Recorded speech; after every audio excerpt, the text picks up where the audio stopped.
En route pour le 3e film. Je vais surtout vous emmener dans le premier plan d'eau. Il s'y passe presque tous les jours des événements. Nous allons suivre cette poule d'eau.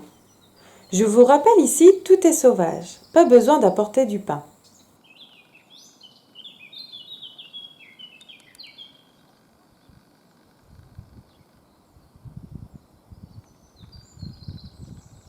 Ces canards colverts ont bien grandi.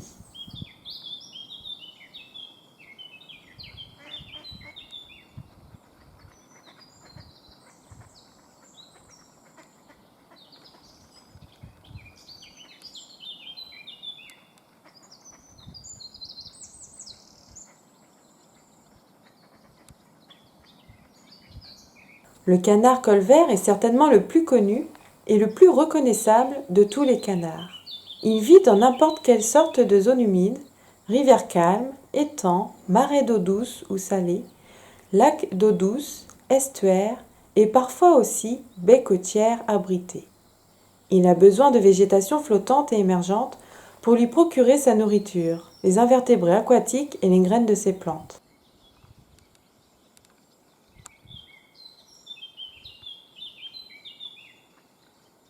La dernière génération arrive au milieu de ces lentilles d'eau. Qu'ils sont mignons ces bébés!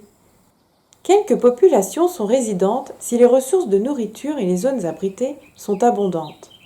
Le canard colvert est un canard barboteur, se nourrissant à la surface de l'eau et plongeant la tête sous la surface en basculant son corps, la queue tendue verticalement hors de l'eau, tout en nageant. Il patauge dans les eaux peu profondes, mais ira aussi brouter sur le sol ou glaner des graines dans les cultures en hiver. La femelle choisit habituellement le territoire près de l'endroit où elle est née, et certaines femelles reviennent chaque année au même endroit. La femelle est une excellente mère. Si elle est surprise au nid par un intrus, elle bat des ailes et lance des cris rauques en courant sur le sol, comme si elle était blessée. Cette attitude suffit en général à éloigner les prédateurs du nid. Il a un vol rapide pour sa grande taille. Ce sont des oiseaux agiles qui peuvent s'envoler presque à la verticale. Ils volent avec la tête et le cou tendu en avant, avec des battements peu amples et rapides. Sa vitesse peut atteindre les 80 km/h. Le nid du canard colvert est généralement construit sur le sol, caché dans les herbes sèches et les roseaux, dans les marécages ou sur les sols marécageux, parfois loin de l'eau, sur des parties plus hautes. Il peut aussi nicher dans un creux dans un arbre. Le nid est tapissé de morceaux de paille et d'herbe. La femelle dépose 8 à 10 œufs vert pâle, parfois presque blancs. Les œufs sont déposés chaque jour. L'incubation dure environ 30 jours, assurée par la femelle seule, et ne débute que lorsque la ponte est complète. Pendant l'incubation, la femelle utilise de fines plumes de son abdomen pour tapisser le nid. Elle recouvre les œufs avec ses plumes quand elle quitte le nid pour aller se nourrir. Les poussins sont nidifuges et peuvent nager dès que leurs plumes duveteuses sont sèches. Une fois dans l'eau, les petits trouvent eux-mêmes leur nourriture. Il est d'abord un végétarien, se nourrissant de graines variées, mais il consomme aussi quelques mollusques, insectes, petits poissons, têtards, escargots et œufs de poisson. Il est réputé comme gibier dans tout son habitat, mais les populations ne sont pas en danger. Cette espèce, comme les autres canards, est en train de perdre son habitat humide, mais elle arrive à s'adapter dans les zones de parcs urbains et d'autres endroits où l'eau est présente. Une fauvette à tête noire profite aussi de ce plan d'eau pour rechercher des insectes pour nourrir ses petites. Le mâle a une calotte noire luisante, le dessus grisâtre, les côtés de la tête et le dessous gris cendré. La femelle a la calotte brun roux. Ici, c'est bien une femelle. C'est un migrateur partiel. Les migrateurs reviennent chez nous vers les mois de mars-avril. De plus en plus d'oiseaux restent en France en hiver. Ce sont surtout les individus du nord et du nord-est de la France qui migrent. Elle est présente sur tout le territoire. C'est un oiseau commun. Elle se nourrit surtout de mouches, chenilles et autres insectes, baies et fruits en automne.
Les dernières poules d'eau ont bien grandi aussi. Petit rappel par rapport au film précédent. La femelle pond de 5 à 8 œufs. L'incubation dure 3 semaines. Il peut y avoir entre 2 ou 3 pontes par an, entre avril et juillet. On peut voir jusqu'en septembre de vastes groupes familiaux, avec des jeunes de grande taille, encore nourris par leurs parents. Les poussins, à duvet sombre et maigre, et avec des zones de peau rouge sur la tête, quittent le nid immédiatement. Ils sont souvent couvés pendant les 2 premières semaines, surtout par temps froid et humide. Les parents et les jeunes des premières portées s'occupent des poussins pendant parfois 6 semaines. Les jeunes sont indépendants vers 3 ou 4 semaines.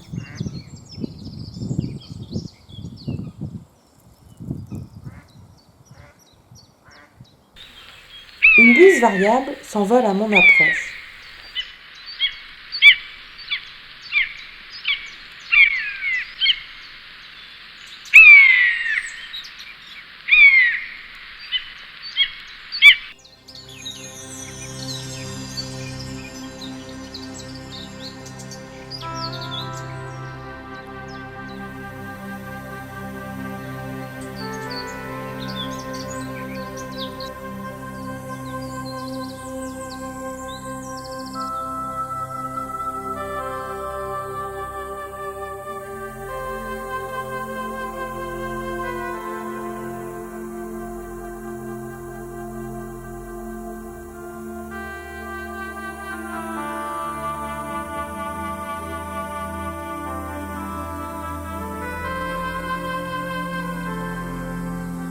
Moi, je suis près du château et je n'aime pas trop l'eau.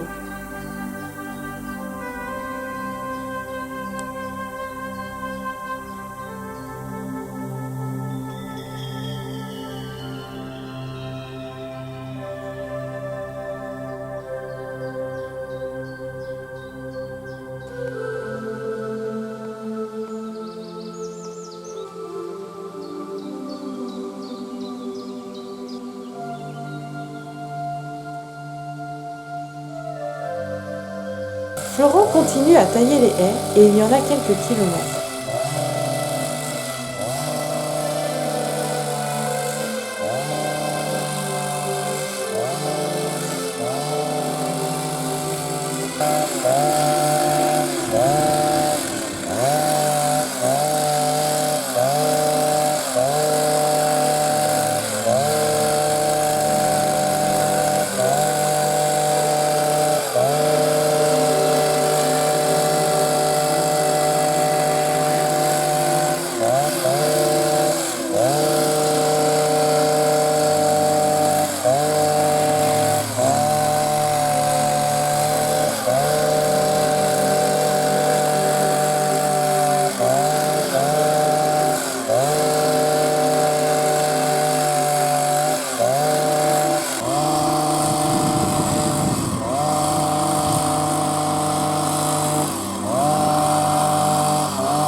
Loin de tout ce bruit, la vie continue dans ce plan d'eau.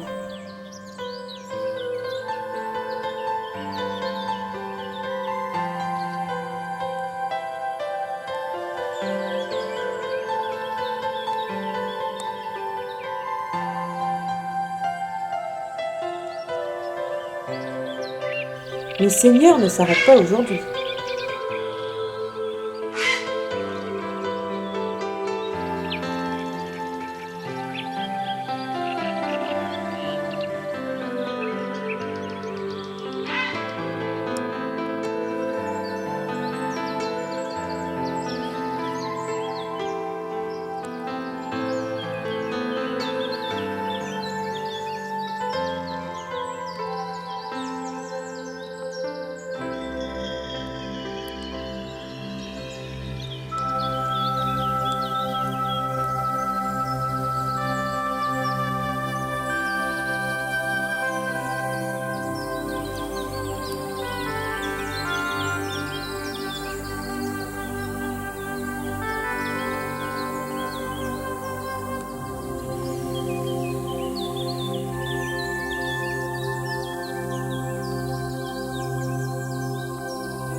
Surprise pour moi, j'ai enfin découvert le perchoir de mon ami la flèche bleue.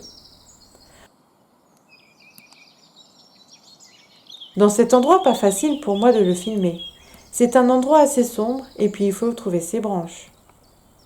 Ici, j'utilise mon zoom de 90, équivalent à une télé de 2400. Il ne faut pas bouger. Pas facile. Nous le retrouverons plus tard. Maintenant, je sais qu'il est là.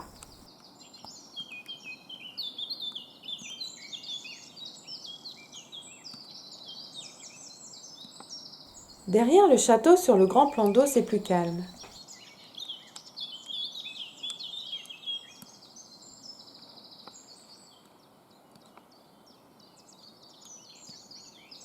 Courage Florent, encore quelques kilomètres et ça va être bon.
Malgré tout ce bruit, chut, entends.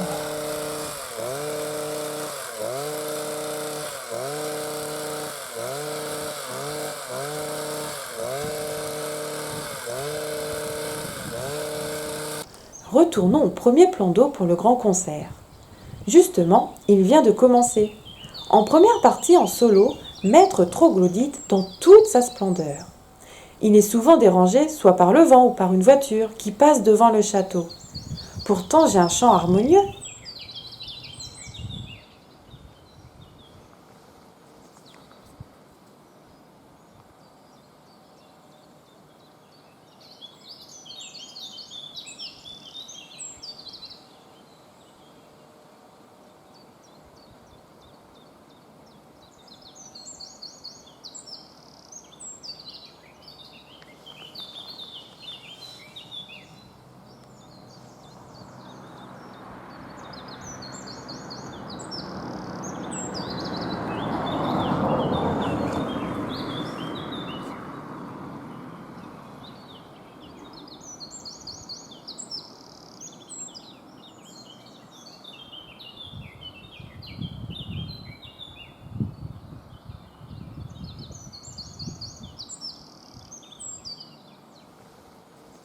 Ah, voici le premier spectateur, aux premières loges. Il bouge tout le temps et même il semble avoir trop chaud. Et plouf!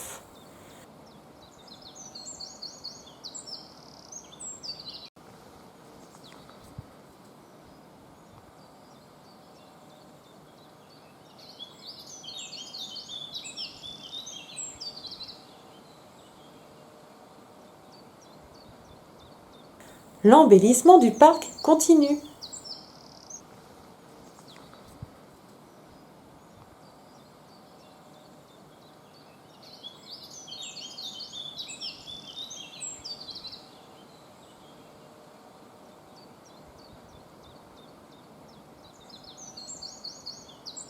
L'embellissement de l'ancienne écurie avance aussi.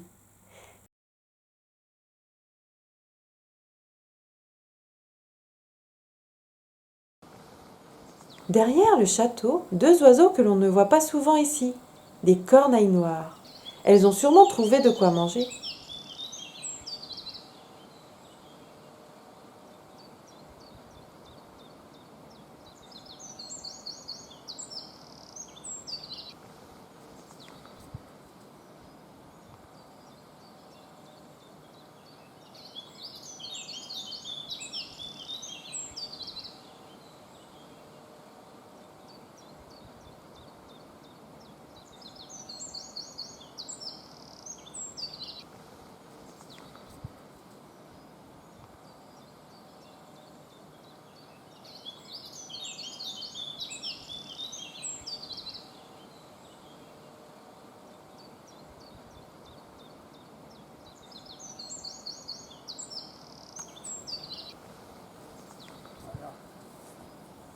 Trop le choix.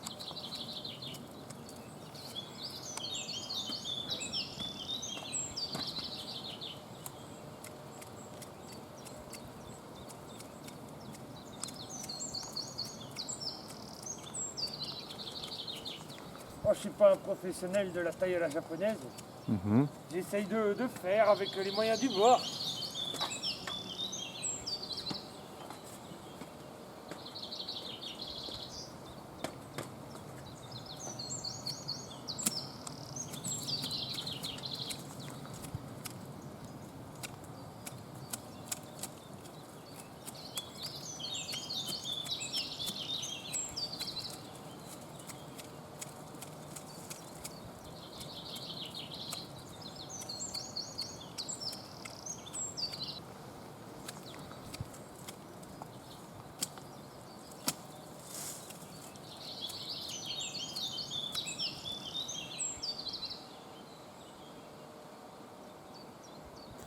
Maintenant, j'ai bien repéré où vont les martins pêcheurs.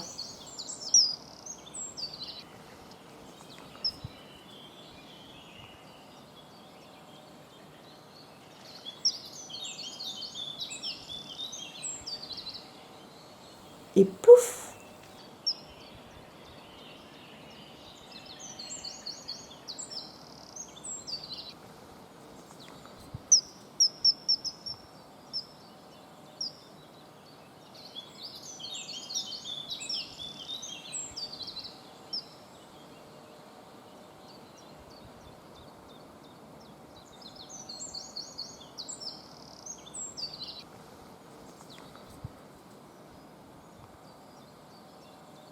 Pouf.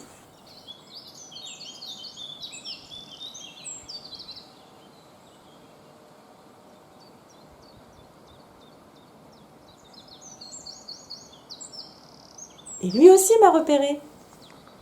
Et aussi ces canards colverts.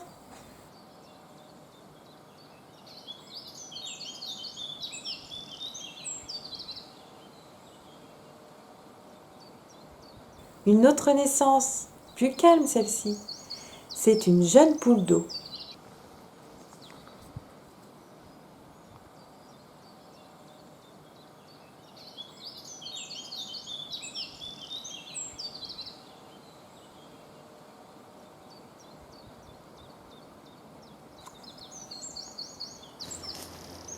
Bon, il faut bien que je me lance. Après avoir traversé ronces et orties, me voilà arrivée. Je pense que c'est par là. Dépêchons d'installer les deux caméscopes.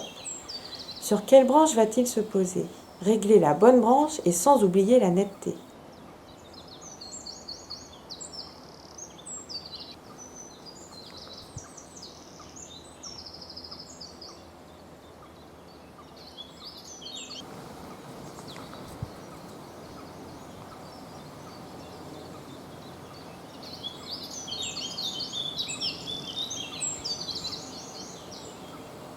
Je les mets en route et je m'en vais.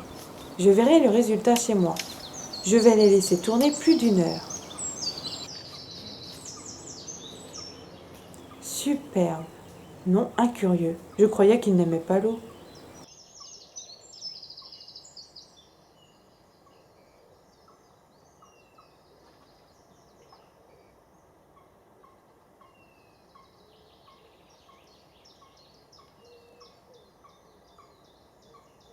Enfin il arrive.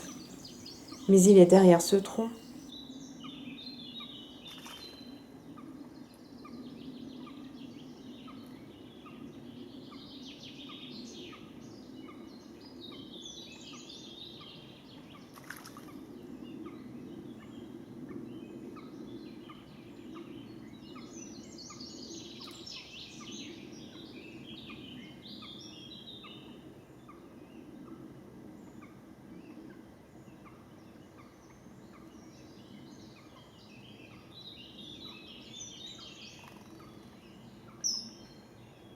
Et au fil du temps, j'ai amélioré ma technique.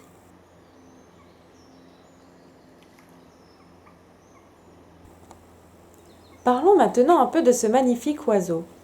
Le martin pêcheur vit près des eaux tranquilles avec de la végétation sur les rives, tels que les roseaux et buissons pour s'y poser, et suffisamment de petits poissons pour se nourrir. On peut aussi trouver le long des cours d'eau de toutes sortes, ainsi qu'au bord des lacs et des étangs. Il a besoin de rives adaptées à son mode de nidification pendant la saison de reproduction. Il a tendance à être plus côtier en hiver et peut être vu dans les estuaires, les bords de mer rocheux et les ports. Le martin pêcheur est largement présent en Europe et en Asie. On le trouve également en Afrique du Nord où il est plutôt un visiteur d'hiver. Il se nourrit principalement de poissons gris depuis un perchoir au-dessus de l'eau.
J'ai installé les deux caméscopes avec des plans différents.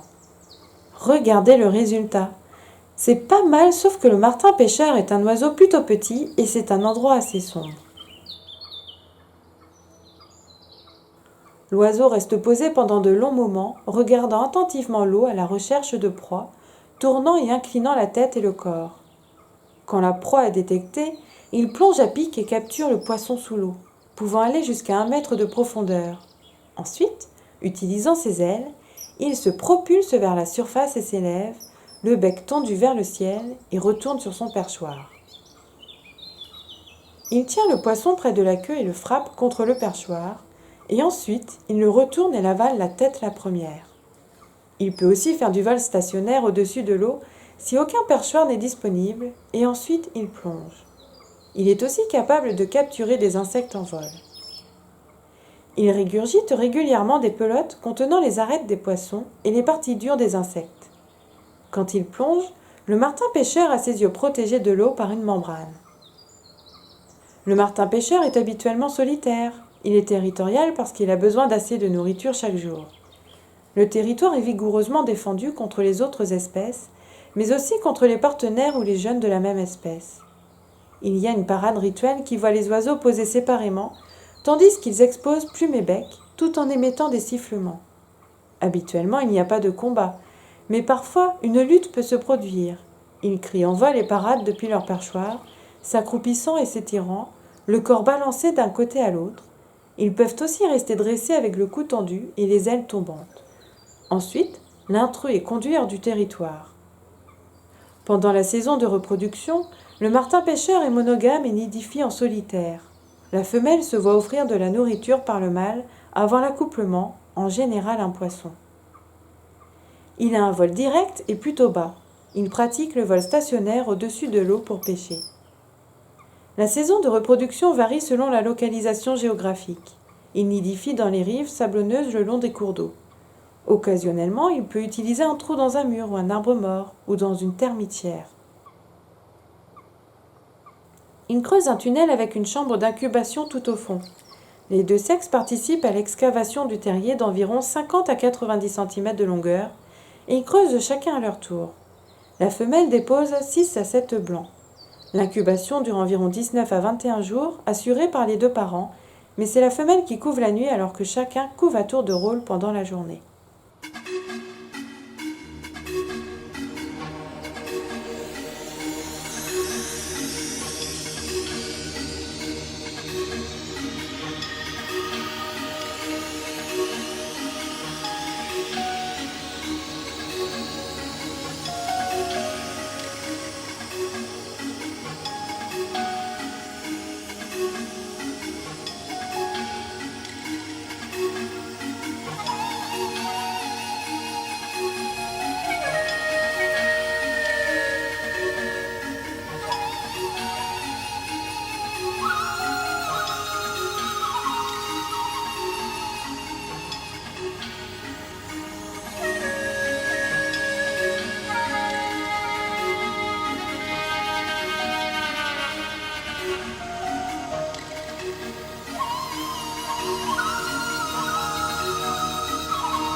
Retrouvons les jeunes poules d'eau dans ce même plan d'eau.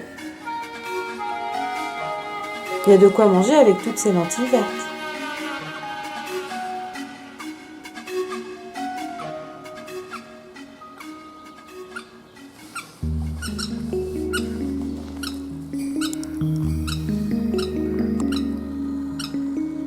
Alerte générale! Les parents ne sont pas contents de ma présence.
Les jeunes sont nourris par les deux adultes et quittent le nid à l'âge de 23-24 jours ou plus.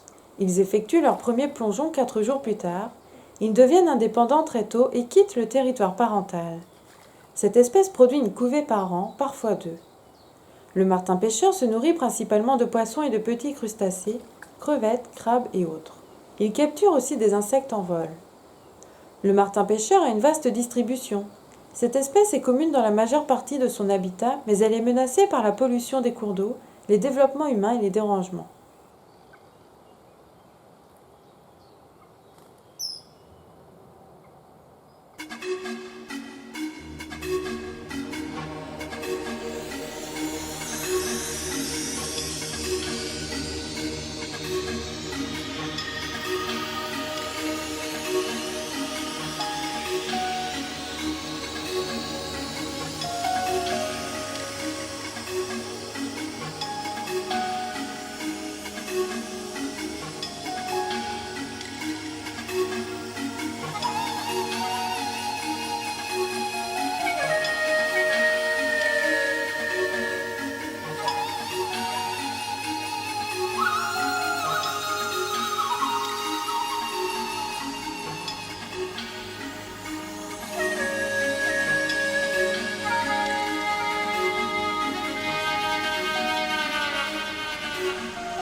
Ici, c'est un mâle. Il possède un bec tout noir, tandis que la femelle, bec noir avec à sa base du rouge.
Laissons-le tranquille et continuons la visite du parc avec ses couleurs d'été. Les dahlias sont magnifiques à cette saison.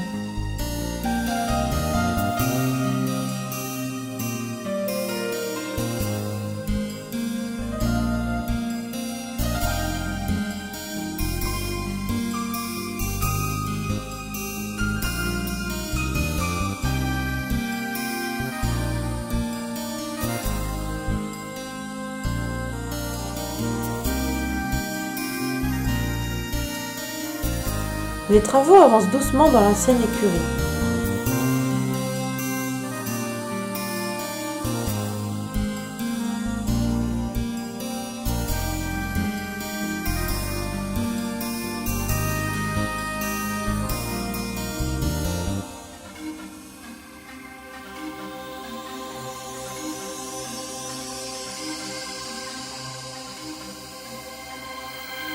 Ce film va se terminer, mais ce n'est pas encore fini, il y a une suite.